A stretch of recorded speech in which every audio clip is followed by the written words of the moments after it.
Olá, ouvintes e leitores, sejam bem-vindos ao nosso podcast Leitura Bíblica Comentada.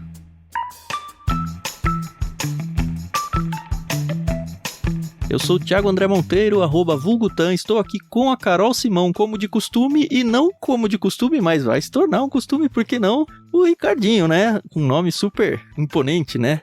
Ricardo César, pra combinar bem com a Bíblia, né? Primeiro, tudo bem, Carol? E depois a gente vai dar um espacinho pro Ricardinho se apresentar também, né? É isso aí. Oi, pessoal, tudo bem? Eu sou a Carol Simão e vai ser um prazer conversar com o Ricardinho e com o Tan. E eu vou ter que chamar ele de Ricardinho porque é aquele momento chato, Ricardinho, que eu vou dizer que eu te conheço desde que você era pequenininho.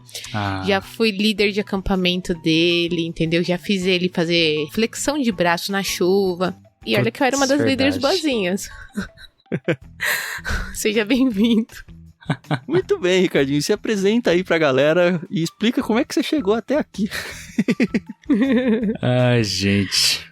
Bom, meu nome, né, como já falaram, é Ricardo. Eu já me acostumei. Na igreja não tem jeito. Eu tô me formando no seminário e eu sou Ricardinho pras pessoas. Um dia que eu for pastor, vai ser pastor Ricardinho, né? Então... Isso aí.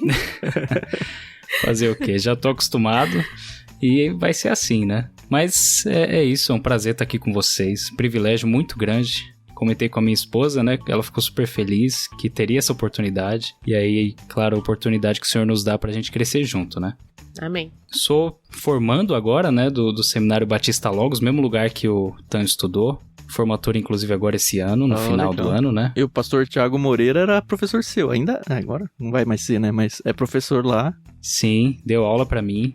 Em algumas matérias, não foi uma só não. O professor Thiago Moreira, gosto muito dele. E além de ser formando, sou formando em teologia e também na pós-graduação de exposição bíblica, né? Que eu fiz aí ao mesmo tempo do curso de teologia. E, assim, nesse sentido a pandemia ajudou, porque foi tudo em casa, né? Então deu pra completar aí os dois cursos. Fora dessa área relacionada à igreja, né, e tal, eu sou formado na área de tecnologia, ciência da computação, trabalho com isso hoje.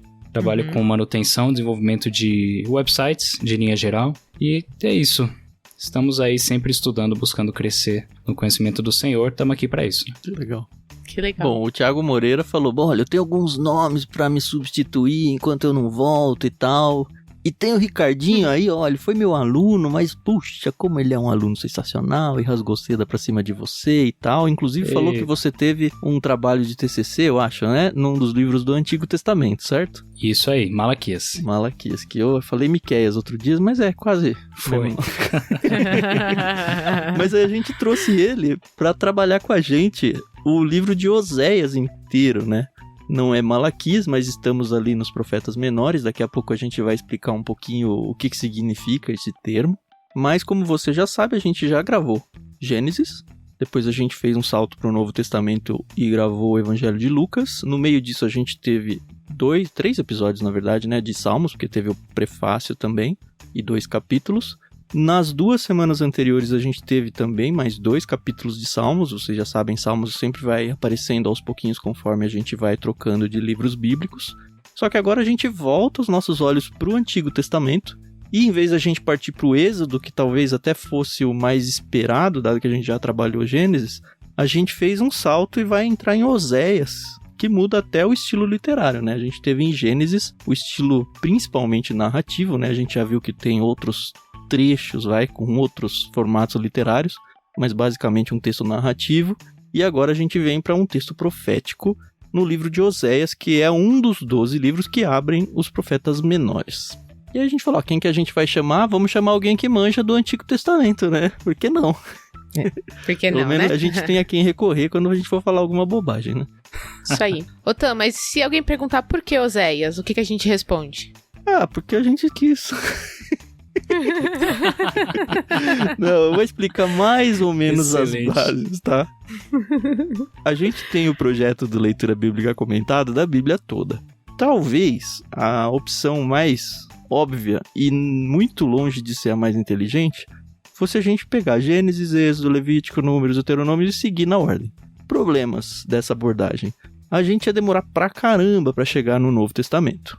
Muitos e muitos anos, até porque o Antigo Testamento é mais ou menos 3/4 da Bíblia. Aí a gente podia fazer diferente. Não, vamos pro Antigo e depois o Novo, e o Antigo e depois o Novo, e o Antigo e depois o Novo, seguindo a ordem canônica, né? A ordem tradicional da Bíblia. Outros problemas. O Antigo Testamento tem 66 livros, o Novo Testamento são 27, Opa! né? 66 é a Bíblia toda. É. O Antigo Testamento são 39, é isso? 39. Isso, 39. Isso, Isso aí. É isso aí, o Antigo Testamento são 39 e o Novo Testamento são 27. Ou seja, ia chegar no fim e tem um monte de coisa do Antigo Testamento pra gente continuar. E não ia casar também. O que eu tô tentando explicar é que a gente foi tentar construir uma ordem de leituras aqui e meio que foi por exclusão. Ah, isso é ruim, isso é ruim, isso é ruim. E aí a coisa foi... Então o que foi o exercício que a gente fez aqui? Vamos olhar para os estilos literários que existem na Bíblia. Então, pensando no Antigo Testamento, a gente tem os livros, o Pentateuco, né, que são basicamente livros narrativos. Depois a gente tem livros ainda narrativos que contam a história dos reis, ele é bem cronológico na história mesmo, tudo isso. Mas aí começam a aparecer os livros de poesia, os livros de sabedoria, que é o termo técnico que você usa. E aí depois tem todos os livros proféticos, profetas maiores e menores. E aí depois a gente entra no Novo Testamento, que também tem os seus estilos literários. O próprio Evangelho é um estilo próprio, a gente tem um estilo narrativo em Atos, a gente tem estilos de cartas, a partir de Paulo ali e outros escritores de cartas também, e termina com estilo apocalíptico. Qual que foi a ideia então? Bom, já que é um projeto de super longa data, vamos intercalando também isso. Então, mais ou menos dentro dos estilos literários, a gente manteve a ordem. No sentido que a gente não vai ler Deuteronômio antes de Êxodo, por exemplo. Então, ao longo do projeto vai aparecer Gênesis, em algum momento próximo dessa lista aí é Êxodo, e depois Levítico, e assim vai.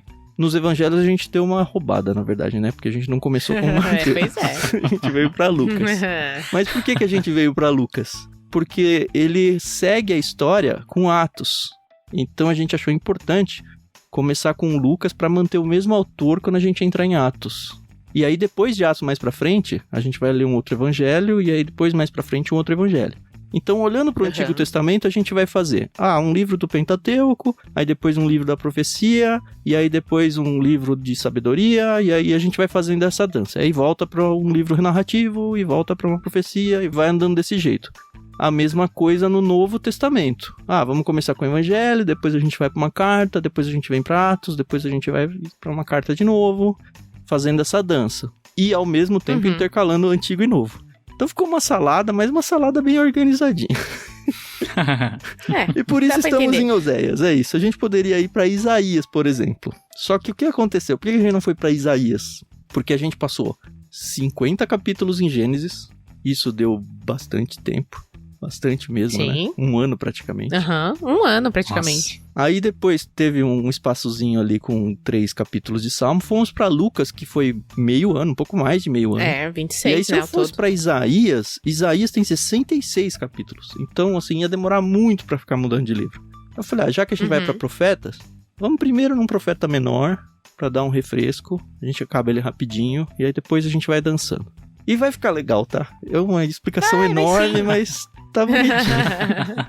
Aliás, pra quem quiser saber essa ordem, é mais ou menos a ordem que a gente vai seguir na nossa leitura bíblica dentro do Discord que a gente tá planejando pro ano que vem. Isso. No Discord, vocês já sabem, a gente faz leituras coletivas de vários livros. Então a gente coloca um cronograma de leitura e tem lido muitos livros mesmo junto com a galera. E a gente falou, bom, a gente é o Ictus, a gente lê tudo com óculos cristãos, a gente lê livros, não faz nenhum sentido a gente não ler a Bíblia também. Então a gente tem o projeto de, em 2023, colocar uma leitura coletiva da Bíblia inteira, que não tem nada a ver com o projeto de leitura bíblica comentada, no sentido de que os dois vão andar com as próprias pernas, você pode consumir um, consumir o outro, ou os dois, mas eles não têm que se casar. Mas a ordem de leitura é mais ou menos a mesma nos dois. O que vai ser bom até pra gente testar isso, né? E ver se de fato funciona. Com isso, então, já fica o convite para você fazer parte do nosso Discord.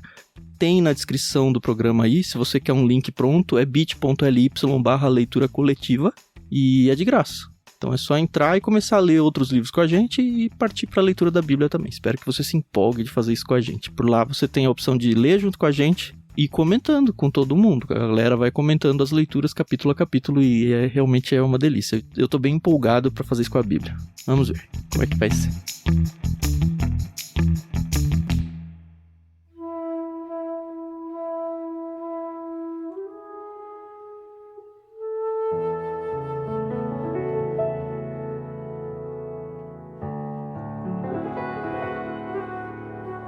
Então, como a gente já explicou, vamos começar com o livro de Oséias. E como a gente tá aqui no prefácio, e o Tan já comentou, a gente não vai falar necessariamente dos 14 capítulos, um por um. A gente vai dar um plano geral, um contexto histórico, vamos falar um pouco sobre personagens, os protagonistas, né, próprio Oséias, que leva o nome aí do livro. E aí, como a gente tá aqui com o nosso convidado, que a partir de hoje não é mais convidado, já vai ser figurinha aqui marcada, eu quero que o Ricardinho, ele agora gaste toda a saliva dele com a gente. Então vamos lá, Ricardinho. Por que Oséias é considerado um profeta menor? Isso sempre me deixou um pouco confuso, essa questão dos profetas maiores e menores, e eu entendo que não é uma questão de importância, né? Que os profetas são profetas, mas em algum momento eles decidiram, e eu não sei quem são eles, tá bom? Mas se decidiu fazer essa quebra, né, entre os profetas maiores e os menores. E ele, Oséias, é o primeiro de 12 livros de profetas menores, né? A gente acaba ficando em dúvida mesmo por que tem uma divisão assim, né, de maiores e menores, mas no final das contas a gente acaba percebendo que os livros são muito grandes, né? A gente falou de Isaías aqui, são 60 e poucos capítulos. É muito grande. Jeremias também tem um livro grande. A gente acaba percebendo que os outros profetas que acabam sendo classificados como os menores, os 12, né? Eles têm umas ideias um pouco menores, lógico, não de menor importância, mas eles acabam carregando um conteúdo um pouco mais objetivo, né? Que abrange um tempo menor de tempo, embora o próprio Oséias seja um cara que profetizou por um tempo maior, em comparação com os 12 menores, né? Os outros 11. Ele profetizou por um tempo até grande, mas o tema era mais objetivo e o assunto, por ser mais objetivo, fica menor. Basicamente, então, é a quantidade de palavras, assim, o tamanho do livro, a grossura do rolo, é isso? Não vai ter muita diferenciação, né? Sim, sim. Muito bom.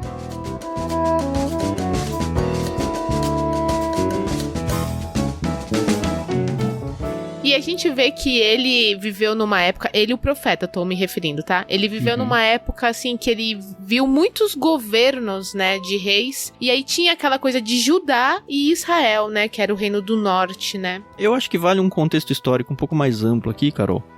Principalmente porque a gente não fez nada disso no LBC. Então, eu vou fazer um super review aí, voando mesmo da Bíblia, tá? A gente tem toda a parte que a gente já viu do Gênesis e tudo, a formação do povo judeu, né? Eles não eram um reino, nada. E chega um momento da história onde eles pedem um rei. Por muito tempo eles são governados pelo próprio Deus, a tal da teocracia. E aí o povo, ele percebe que outros povos em volta, eles são governados por reis humanos. E eles começam a sentir uma certa inveja, uma necessidade disso. Inveja, né? E aí eles meio que se levantam diante do profeta. Na época, o Samuel, que era o grande nome ali, falava com o povo como voz de Deus ali. E eles falam, não, a gente quer ter reis também.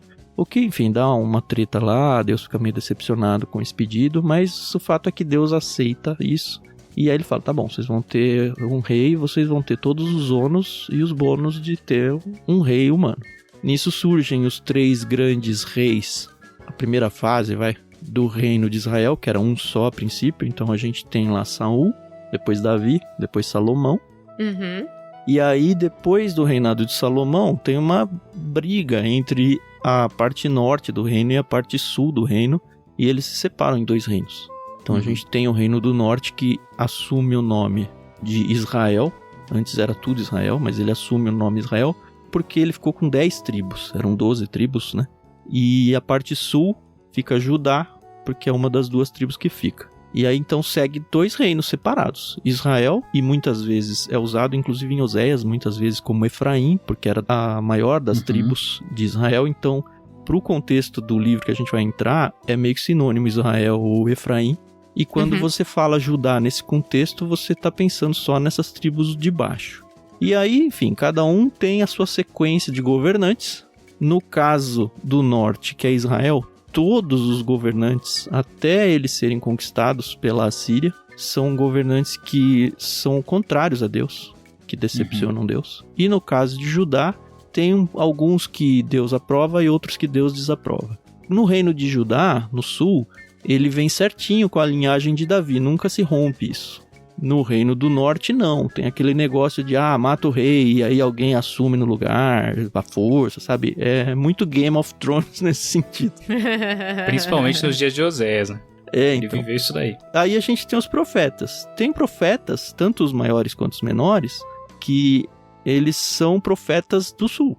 E tem profetas do norte. Na verdade, dentro dos profetas menores, que é o grupo que a gente vai olhar agora, são só potencialmente 2 profetas que são profetas da região do norte. Oséias é um deles.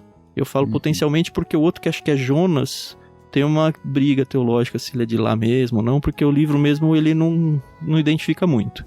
Então, para todos os efeitos, Oséias pode talvez ser o único profeta dos profetas menores que foi um profeta do Reino do Norte. Certo. E aí o Reino do Norte, como eu falei, teve uma sequência de reis. O primeiro foi o Jeroboão, e aí teve um monte.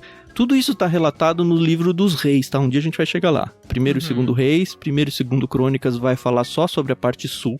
Ele basicamente vai repetir a história, só que olhando com os óculos em Judá. Então, basicamente em reis. E aí Oséias, como profeta, ele surge no que é conhecido como a Era de Ouro do Reino do Norte. E a Era de Ouro a gente não tá falando espiritualmente, porque todos os reis eram agressivos a Deus, né? Eram contrários Quem dera a Deus. fosse. A gente tem a Era de Ouro aí com Jeroboão II, que não é o filho do primeiro Jeroboão, tá? Passou um monte de rei antes dele. Mas em algum momento surge um Jeroboão II. E esse Jeroboão II, ele reina de 793 a 753. Então aí tem 40 anos. 40 anos. 40 anos de governo. E pensando como humano, ele era um rei muito bom no sentido de que as fronteiras do Reino do Norte foram as mais amplas desde a época de Davi. Porque conforme foi passando o tempo, eles perdem um território ali, perdem outro aqui, mas Jeroboão ele foi muito forte na parte de expansão de guerras, né? Isso trouxe muita prosperidade financeira. Os comerciantes, assim, era a época de vacas gordas para todo mundo. Então, para quem olhasse de fora, Israel era uma grande potência. Israel Norte agora, tá? Só que aí surge Oséias. E Oséias, como um profeta bíblico, ele fala: galera, tá tudo errado. Vocês deixaram Deus de lado e vocês precisam voltar. E aí Oséias, ele começa o seu ministério no final, aí nos últimos anos de Jeroboão II. E aí ele vai passar por acho que 6 reis depois de Jeroboão. E desses 6, 4 deles não completam, assim, não reinam até a morte. Eles são mortos porque teve alguma revolta e alguém pegou o lugar dele e tal. Um deles que só vai, e o último, ele é capturado pela Síria, então meio que acaba Israel. Nossa, dei muita coisa. Se acabou, né? Contou a história inteira.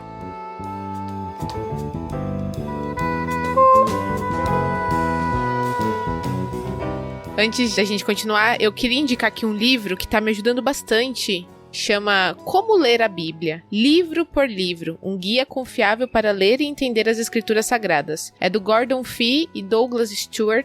Que legal. E assim, eu tô falando que uma leiga, tá? Eu não fiz seminário. Não, esses nomes são muito bons, viu, Carol?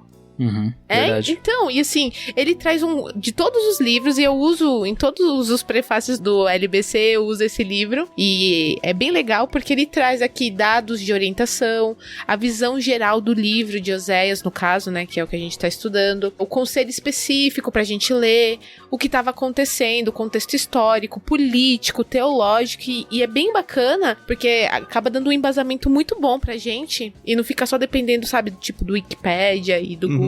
É uma expansão até as bíblias de estudo, né, que a gente tanto usa, né? Sim, Verdade. sim. E assim, já gostei, assim, coitado do Oséias, né? Porque ele já começa aqui sofrendo, né? O livro tem vários simbolismos, né? Ele usa vários símbolos mesmo, quando ele vai se referir a Deus e a Israel. Mas a própria vida pessoal de Oséias era uma bagunça, né? Ele casou aí com uma prostituta, não sei, e ela foi aí infiel, né, com ele. O que caramba, né? Que chato, né? Conta um pouco desse contexto aí. Acho que o Ricardinho pode falar um pouquinho, né? Pra dar uma estreia mais gorda aí, né? Sim, por favor, né? Conta um pouco aí da vida do Oséias e o que acontece na vida de um profeta em geral. O Oséias, ele recebeu uma ordem do Senhor, né? Se a gente fosse olhar com os olhos humanos, se a gente fosse desconsiderar o fator Deus, né? Uhum. Ele seria um homem bem azarado, né? Porque ele casou com uma mulher que viria a se prostituir. Mas como a gente tem Deus aqui no meio, a gente tem todo um contexto por trás, a gente entende que tem uma ordem e ele foi obediente na ordem. Uhum. Então ele é um exemplo, nesse sentido ele é um exemplo para nós, como servos no nosso período aqui. E ele exemplifica o que foram os profetas, né? Ele exemplifica o que foram os profetas. Não foi o único que teve esse tipo de ordem do Senhor, esse tipo, inclusive, de forma de ser profeta naquele período, né? Outros profetas tiveram esse tipo de ordem, né? Como andar sem roupa por algum período, para demonstrar o pecado do povo, o estado do povo naquele período da história. Uhum. Uhum. É uma forma de profetizar, uma forma que o Senhor mandou que o profeta fizesse, pra passar uma mensagem, né? Isso é interessante. Eles faziam por meio de música, eles faziam por meio de narrativa, por meio do próprio oráculo profético, mas também com a própria vida. É bem curioso. É um negócio meio louco. Se É. a gente for pensar isso, com os dias de hoje, a gente fala, pô, Deus, não tem nada a ver. Mas é muito do que o Ricardinho falou. A vida de um profeta era uma vida totalmente devota a Deus, né? As vontades de Deus. E a forma de passar a mensagem para as pessoas para quem ele tinha que passar, normalmente o povo de Israel, mas tem profecias para outros povos também.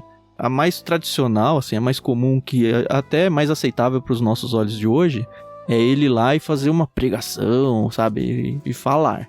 Vocês estão errados, vocês precisam fazer aquilo. Se as pessoas vão ouvir ou não, é outros 500. Mas eles usavam a própria vida como se fosse uma representação teatral alegórica daquilo que Deus faria com o povo. Isso não quer dizer que o texto que está sendo narrado não foi vivido de verdade, que é um texto alegórico. Não é um texto alegórico. A alegoria é o que o profeta fez com a sua própria vida para alegorizar aquilo que ia acontecer. Eu acho que é interessante, por exemplo, a gente abrir... Eu vou ler os primeiros versos de Oséias, só para você ver o tchan, assim, no negócio, tá? Olha só, o verso 1:1. O Senhor revelou esta mensagem a Oséias, filhos de Beeri, durante os anos em que Uzias, Jotão, Acais e Ezequias eram reis de Judá. E Jeroboão, filho de Jeoás, era rei de Israel. Beleza, ele contextualizou o momento histórico. Aí, verso 2. Quando o Senhor começou a falar a Israel por meio de Oséias, disse-lhe: vá e case-se com uma prostituta, para que os filhos dela sejam concebidos em prostituição. Aí você já dá... Opa... Um profeta é o representante de Deus, né? Como é que ele faz isso com um cara desse, né?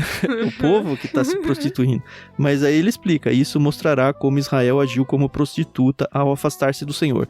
Então nota como ele usa a vida do profeta como um exemplo, porque isso ia chocar todo mundo. Mesmo aquele povo perdido. E falar, peraí, você não é profeta de Deus? Do mesmo jeito que choca a gente. Você fala, não, um profeta de Deus não pode casar com uma prostituta. Ele não pode fazer isso. Só que aí ele não tá chegando lá e falar, vocês aqui se prostituíram ao se afastar do Senhor, ao se juntar a outros deuses. Não é uma pregação no púlpito. É uma representação na vida dele para que as pessoas olhem e, sabendo que ele é profeta, aí ele vai falar isso e fala, poxa, ó, isso é uma representação de nós que desistimos de Deus e somos a prostituta. Só que coitado do Oséias, né, meu? Então, é uma metáfora, né? Esse livro que eu indiquei fala, é uma metáfora, né? Ainda fala assim, imagens do casamento de Oséias espelham o longo relacionamento de Deus com Israel. Então é a questão do casamento, infidelidade, o divórcio e a restauração. A gente vai passar por tudo isso ao longo do livro, né? Só essa parte do casamento, assim, a parte da vida mesmo do Oséias, vão os 3 primeiros capítulos. E aí depois ele traz a mensagem falada mesmo, que casa com o que ele teve que viver. O que mostra o tamanho do compromisso que era ser um profeta, né? Já pensou? Hoje em dia tem tanta gente querendo ser profeta, né? Tá fácil ser profeta hoje, né? Pois é.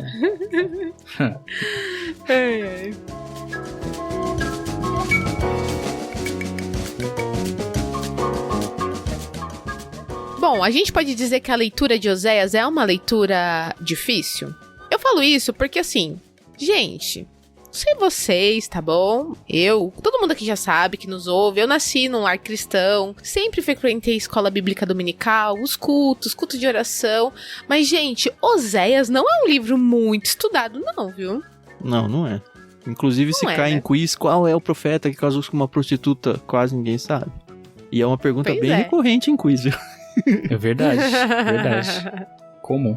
Mas vocês acham, assim, que a leitura de Oséias é uma leitura mais difícil? A gente, por ter metáforas, a gente sabe que acaba sendo um outro estilo literário. Mas, de verdade, eu vou reler aqui Oséias como se fosse a primeira vez, porque não consigo, Não assim, marca, ter uma né? memória...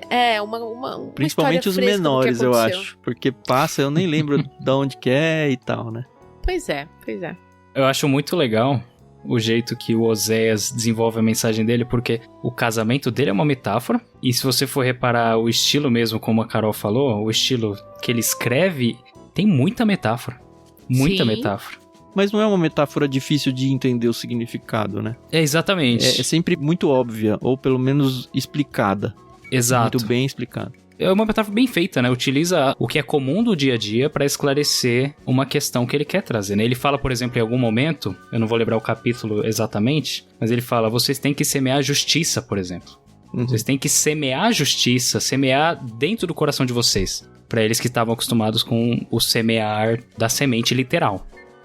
É repleto desse tipo de metáfora no livro e isso enriquece, né? Isso enriquece e autoexplica na medida que você compreende o que ele tá tentando argumentar ali, né? Isso que você falou tá no capítulo 8. E é legal porque são aqueles ditados que você sempre ouve, né? E você não sabe de onde Verdade. Você não, não tem certeza nem se é da Bíblia, né? é. Pois é. Pois é. Fique em dúvida, verdade. No versículo 7 que fala, né? Semearam ventos e colherão vendaval. Então, é aquela coisa, né? Tem até música que não presta falando essas coisas. Enfim.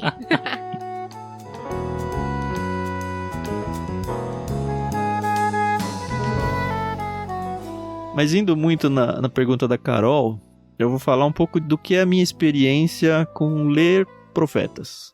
É claro que é muito mais gostoso como leitor a gente ler Gênesis, que é uma história e com uma narrativa, com suspense, sabe? Com momentos que você fala, e agora? O que vai acontecer? Esse tipo de coisa.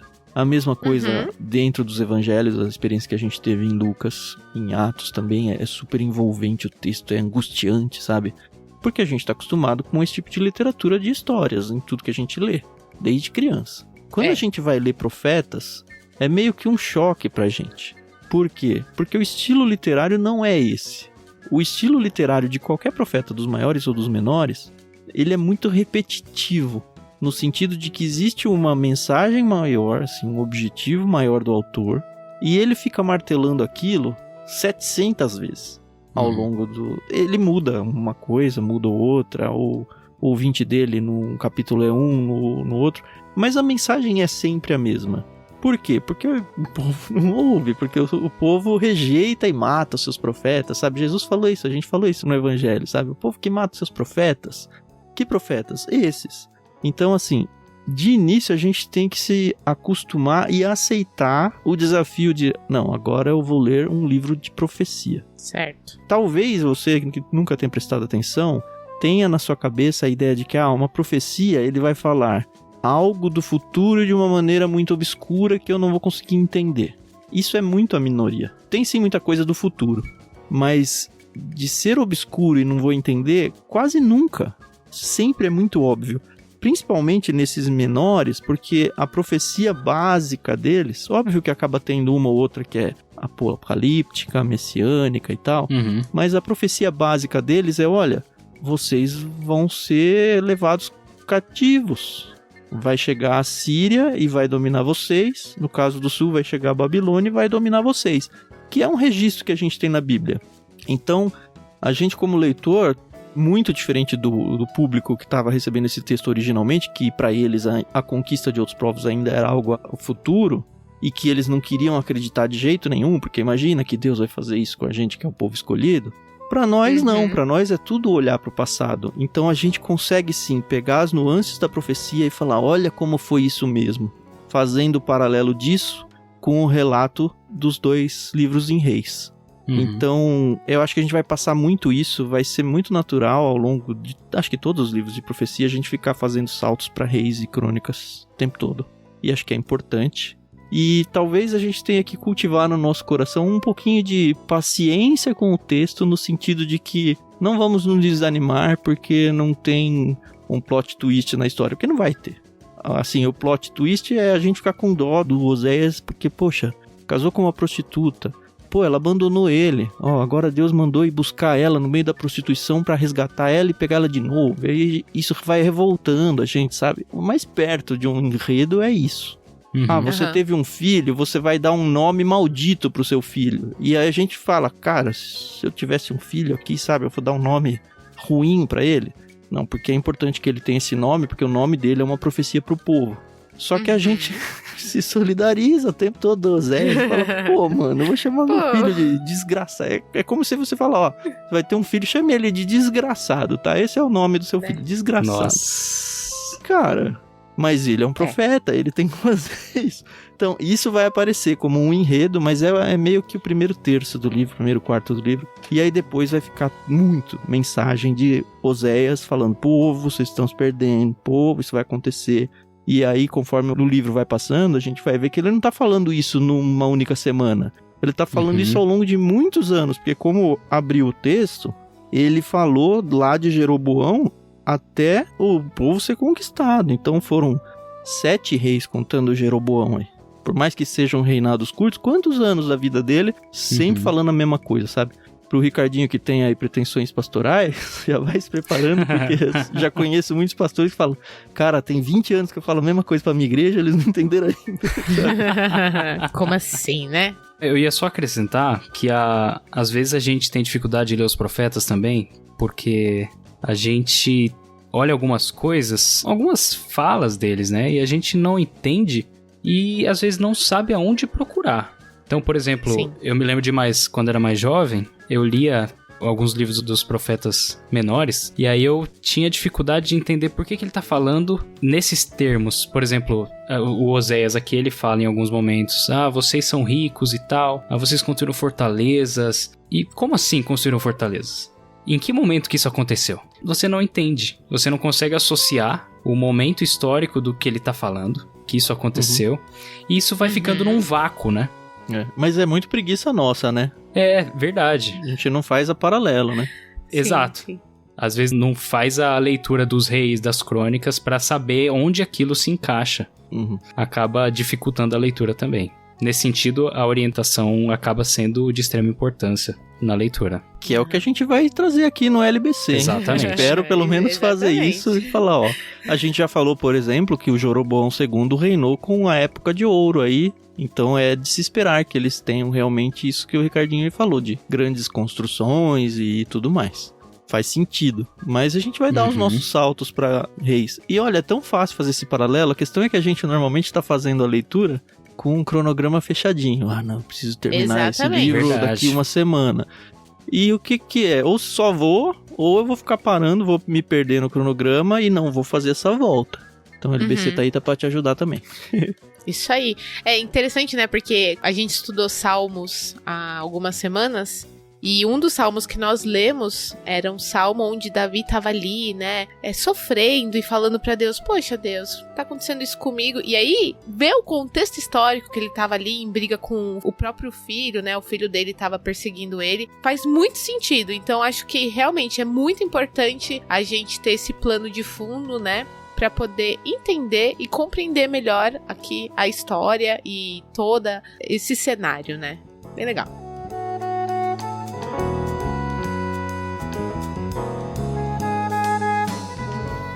Eu acho que é isso, eu não me lembro de ter faltado alguma informação que eu queria. Alguém ainda lembra de algo que seria legal trazer pra prefácio, não?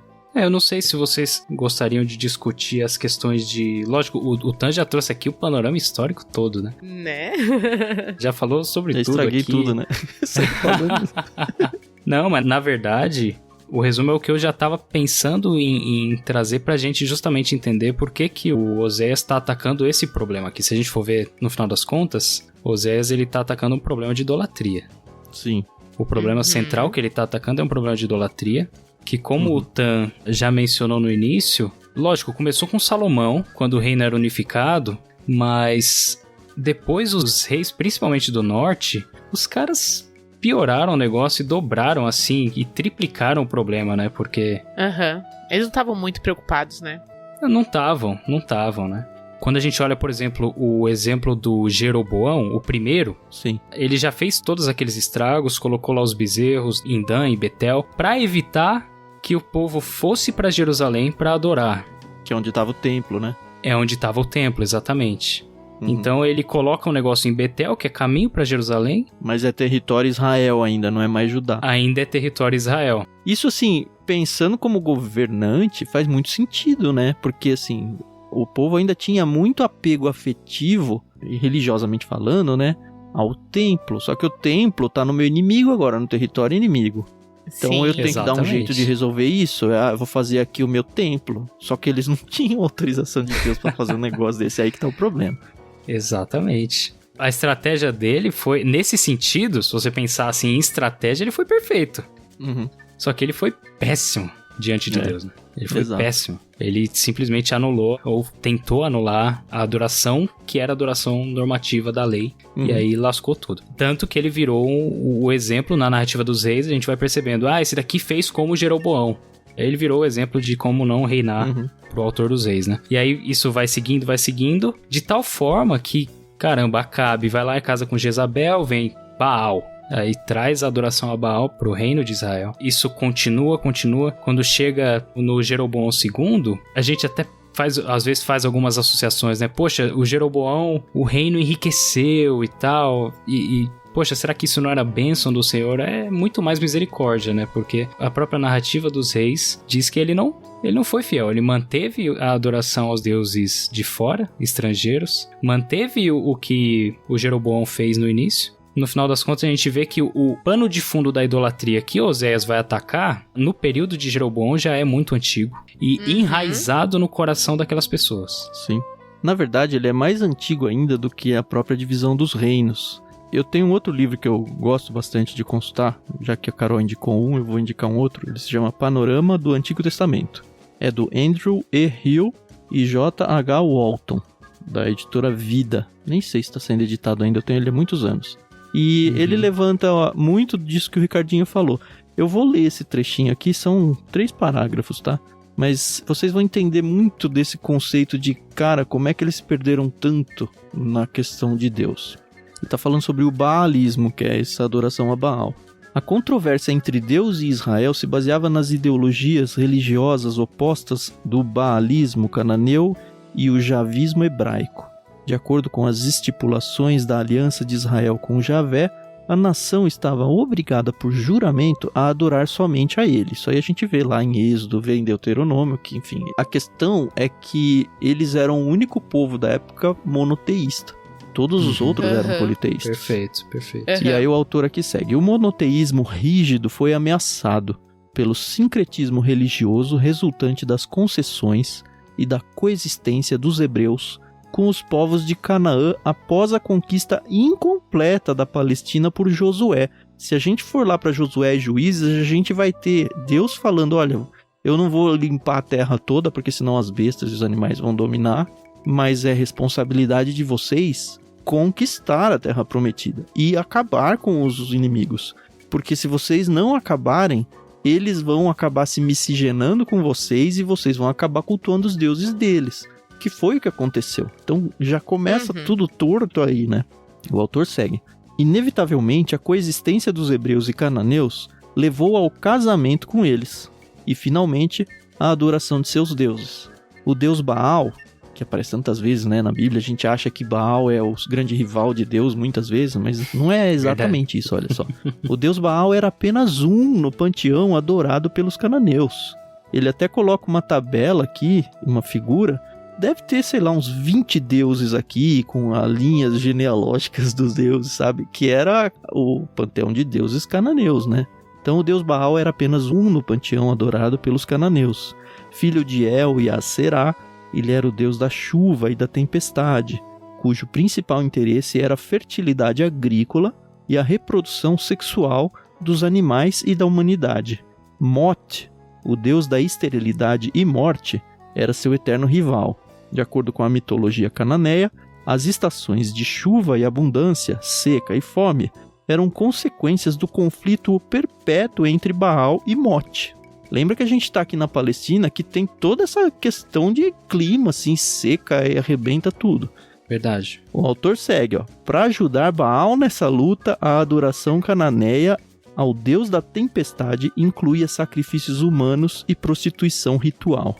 Os prostitutos e as prostitutas eram empregados pelos templos locais e considerados sacerdotes e sacerdotisas dos deuses. Os cananeus tinham relações sexuais sagradas com as prostitutas como parte da adoração a Baal para assegurar a fertilidade mediante a representação sacramental do casamento do deus com a terra como Baal ou senhor marido do território.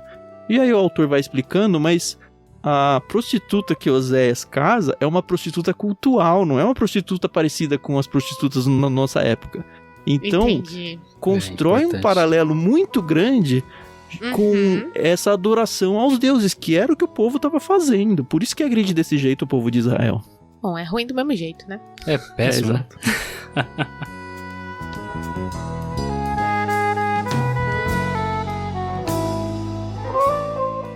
Mas tá bom. Pra encerrar esse programa, eu tenho uma pergunta pra fazer pro Ricardinho. Eita. Ricardinho, você já viajou pra Israel? Infelizmente não. Tamo junto, então. Chegou desse negócio de ficar fazendo invejinha na gente. Acabou. Você também é infelizmente, né, Carol? É, infelizmente não deu. Mas faziam invejinha aqui em mim. Ai, porque nós fomos não sei aonde, que não vimos não não sei o quê. A gente ficava até o mindinho, assim, sabe? Quando se fosse tomar aquele café, assim. É. Bom, eu não vou deixar de fazer isso, cara. Não, Carol. Agora eu tenho 2 alvos, ó. Muito melhor. É, né? Tá certo. Vamos sofrer junto, Carol. Pois é. Não, um dia vocês vão, cara. É uma viagem inesquecível. Vocês marcam de ir junto aí. Vai a Carol com o Fernando. Como que chama a sua esposa, Ricardinho? Maria Clara. Maria princesa. Clara. Olha, uma princesa. Mas agora é uma rainha. Já casou, né? Verdade, verdade.